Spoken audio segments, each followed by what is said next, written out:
A well-regulated militia being necessary to the security of a free state. The right of the people to keep and bear arms shall not be infringed. Welcome to another edition of Bearing Arms, Cam and Company. My name is Cam Edwards. We're going to be talking concealed carry today. Taking a look at what's going on in one of the most anti-gun states in the Union, at least historically speaking. And unfortunately, they're living up to their history there in Hawaii right now. Over the past 3 months now, I guess, maybe 4 months, we have seen states around the nation respond to the Supreme Court's decision in New York State Rifle and Pistol Association versus Bruin in one of two ways. In the shall-issue states, the vast majority of the country, now it just changed, quite honestly. But in those handful of formerly may-issue states, many lawmakers have been doing everything they can to try to impede and infringe on the right to bear arms in self-defense in public places. And Hawaii lawmakers, it's interesting, the state legislature, unlike New York, did not go into special session to pass new gun control laws, but they are going to be talking about it come January.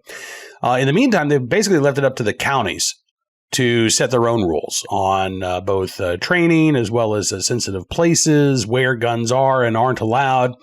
And in Hawaii County, it's been an interesting, I don't want to say debate, but an interesting process. The original bill that was introduced, a bill called the Bill 220, basically mirrored New York's Concealed Carry Improvement Act. I like to refer to it as the Concealed Carry Infringement Act, but whatever.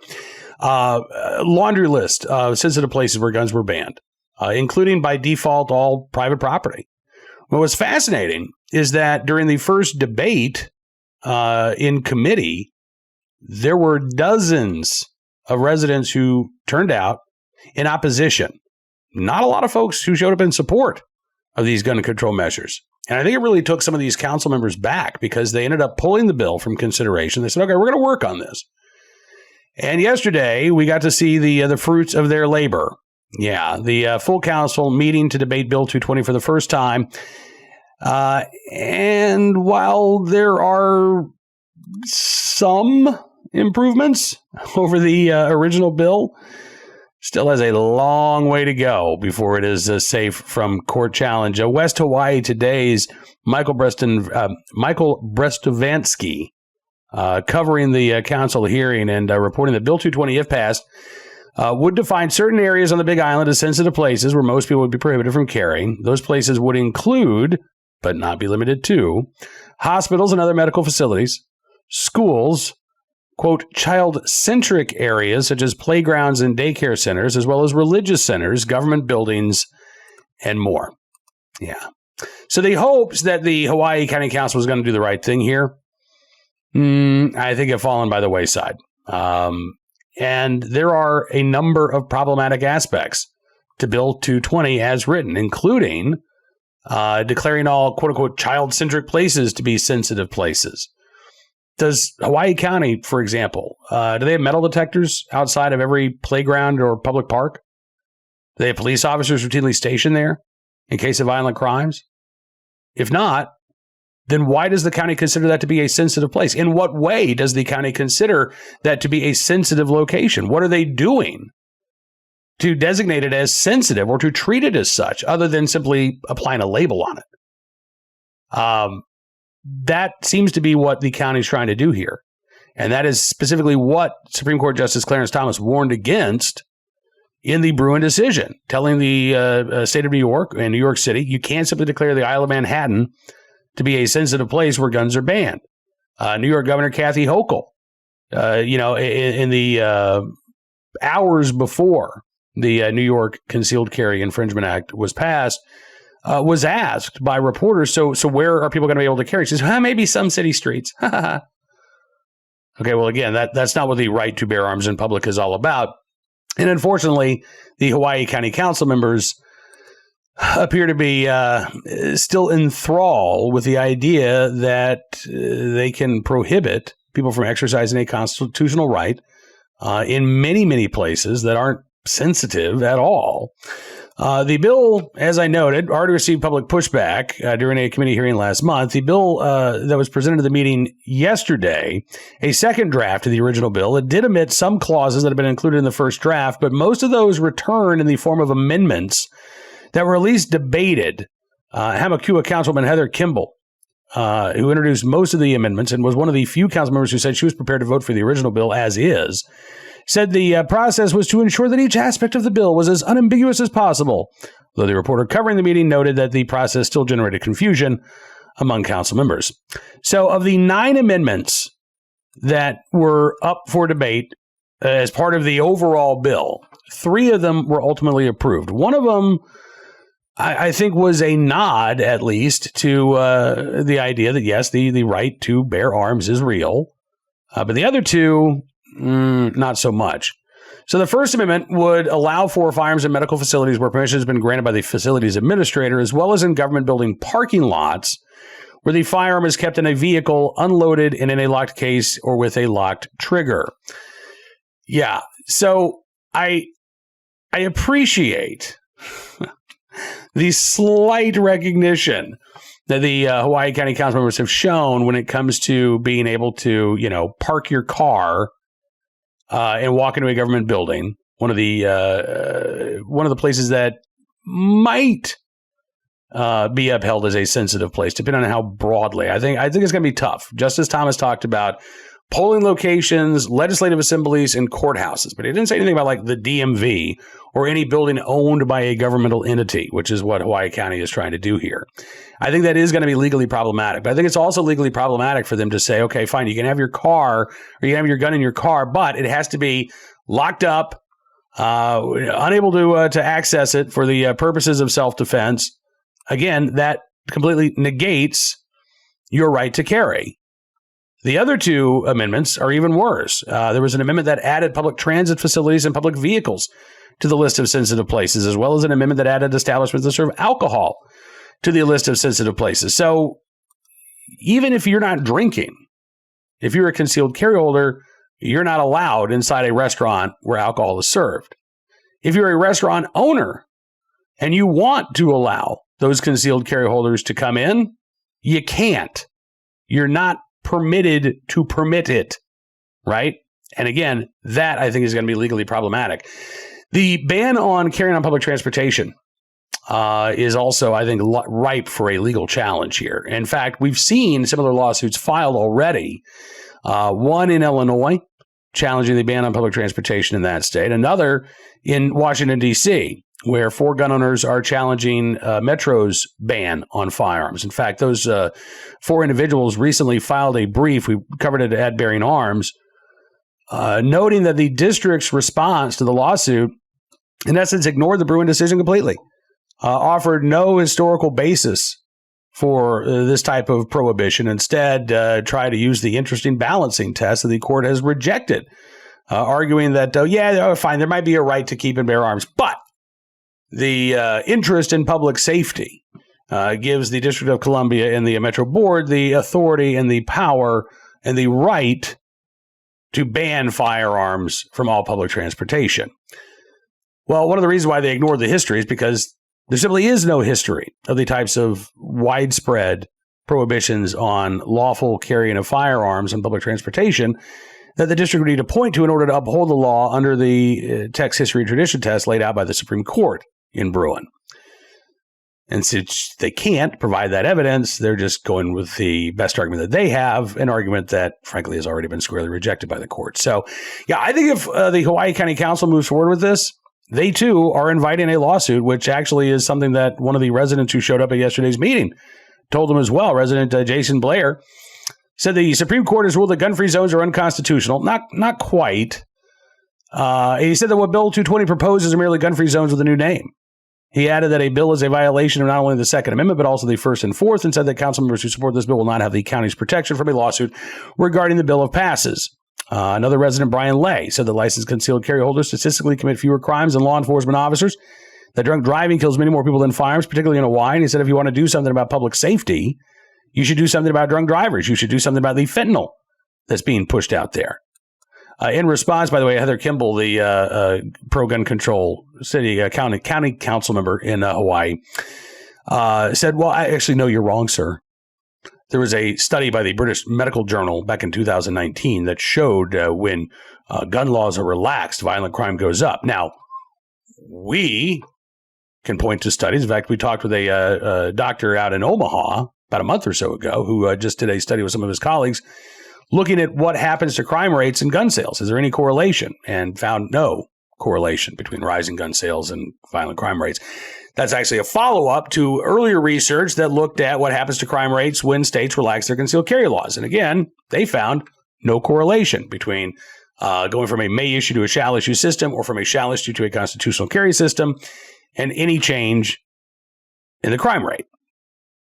So Kimball has her studies.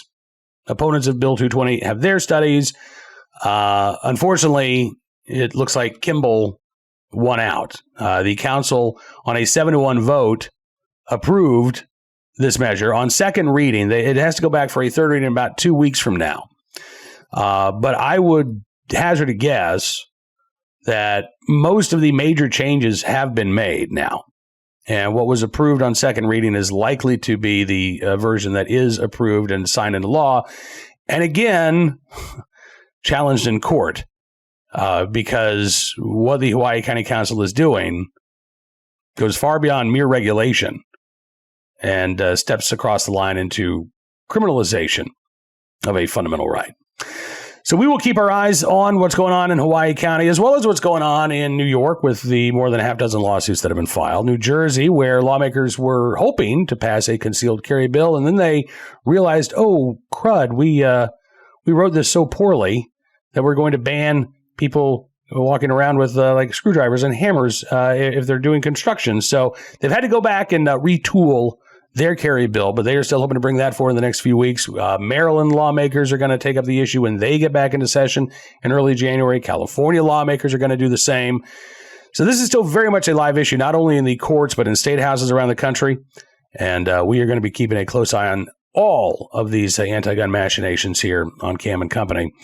Now let's turn our attention to today's armed citizen story, our good deed of the day, and our recidivist report. We'll start there with a case out of Washington State. Not quite a true recidivist report, but still cause for concern. The release of 4 carjacking and robbery suspects in the King County town of Des Moines, Washington, has sparked outrage with the police chief and prosecutors objecting to the fact that these 4 individuals were set free basically 3 days after they were arrested and accused of pretty violent crime. It was back on October 29th. There were 2 men who contacted police and said that they'd been approached by 4 to 5 men who were armed, who demanded that they lay down in the middle of the street.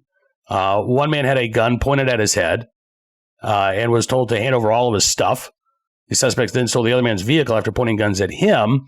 About 20 minutes later, officers from the Federal Way Police Department located the stolen vehicle. They also observed 5 suspects flee the vehicle on foot. They gave chase. 1 adult male, 3 juveniles were captured, and an officer recovered a handgun that reportedly matched the description provided by the victims. So the 18-year-old adult was booked into the King County Jail on a 72-hour investigative hold for first-degree robbery. The 3 juveniles, ages 17 and 16, 2 17-year-olds, 1 16-year-old, booked into the King County Juvenile Detention Center on 72-hour investigative holds for first-degree robbery. And then before that 72-hour period was up, all 4 suspects were released by a judge. 2 of the 17-year-olds released on electronic home monitoring. The 16-year-old released to his parents. 18-year-old released on personal recognizance. Yeah.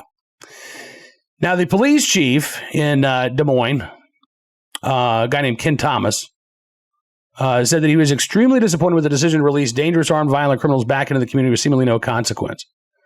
He said, these actions taken by prosecutors and judges undermine the mission of law enforcement to help keep the community safe. And he said the 2 victims in this case were not taken seriously by our criminal justice system. Prosecutors pushed back, saying, look, we argued to keep these suspects in custody, and instead it was a judge who decided to release these individuals over the prosecutor's objections. However, there's also a little more to this story. The King County Prosecuting Attorney's Office also said that while the prosecutors had argued that the adult suspect should be held on a $100,000 bail, and the juvenile suspects should be held in juvenile detention. The documents submitted by police for the court appearances for all 4 suspects contain a question: does law enforcement object to their release? And for all 4 of these individuals, the no box was checked. Yeah. Spokesman for the King County Prosecuting Attorney's Office says the defense was aware of this and was considered by judges as a counterpoint against prosecutors' argument to hold suspects in secure detention. We have previously shared with police the importance of this section and objecting to release.